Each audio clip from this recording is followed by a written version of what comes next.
जय माता दी। कैसे हैं आप सब? मेरे YouTube चैनल पर आप सभी का स्वागत है। हिंदू पंचांग के अनुसार चैती छठ चैत्र माह की नवरात्रि में पड़ता है और 4 दिनों तक मनाया जाता है। चैती छठ पूजा 4 दिन का पर्व होता है जो चैत्र शुक्ल चतुर्थी से आरंभ होकर चैत्र शुक्ल सप्तमी तक चलता है। इस दौरान लगातार 36 घंटे का व्रत रखा जाता है।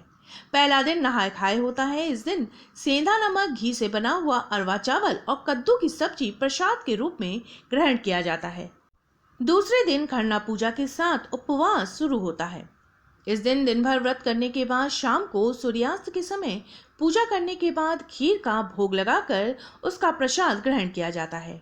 तीसरे दिन यानी षष्ठी को अस्त होते हुए सूर्य को दूध और जल से अर्घ्य अर्पण करते हैं। अंत में सप्तमी के दिन उगते हुए सूर्य को अर्घ्य देकर 4 दिन के ये पूजा संपन्न होती है।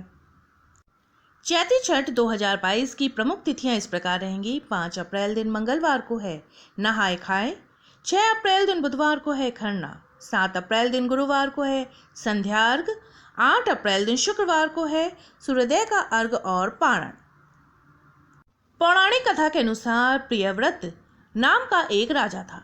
उसकी पत्नी का नाम मालिनी था। राजा की कोई संतान नहीं थी। इस बात से राजा और उसकी पत्नी बहुत दुखी रहा करते थे। उन्होंने एक दिन संतान प्राप्ति की इच्छा से महर्षि कश्यप द्वारा पुत्रेष्टि यज्ञ करवाया। इस यज्ञ के बाद रानी गर्भवती हो गई और 9 महीने के बाद रानी ने एक मरे हुए पुत्र को जन्म दिया। इस बात को सुनकर राजा बहुत दुखी हुआ। संतान के दुख में वह राजा आत्महत्या करने वाला था।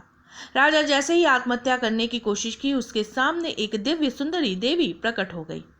देवी ने राजा को कहा कि मैं षष्ठी देवी हूँ। मैं लोगों को पुत्र का सौभाग्य प्रदान करती हूँ।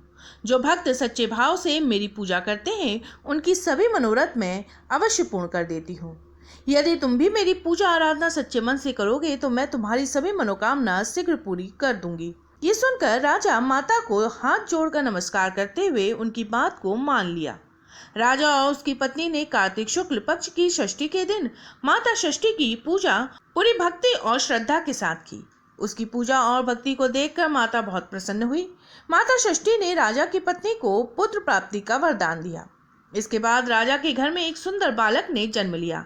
तभी से छठ पर्व पूरी श्रद्धा के साथ भक्त मनाने लगे।